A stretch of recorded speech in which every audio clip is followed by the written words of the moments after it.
আলাইকুম রহমতুল্লাহি ওবারাকাতুহ। দেশ এবং দেশের বাইরে যে যেখান থেকে আমার ভিডিওটি দেখবেন সবাইকে আন্তরিক শুভেচ্ছা ও মোবারকবাদ।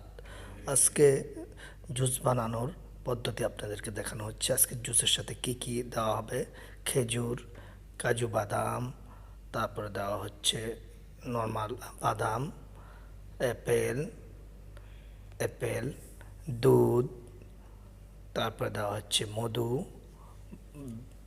তারপরে দেওয়া হচ্ছে ব্যানানা এবং অন্যান্য ফ্রুট ফল দেওয়া হয়েছে। সবগুলো একসাথে মিক্স করে তৈরি হবে আজকের জুস।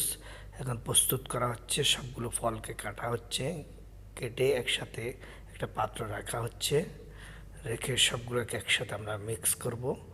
মিক্স করার পরবর্তীতে আমরা সবগুলোকে একসাথে করে আমরা ব্লেন্ডারে দিব। একটু পরে আমরা সবগুলো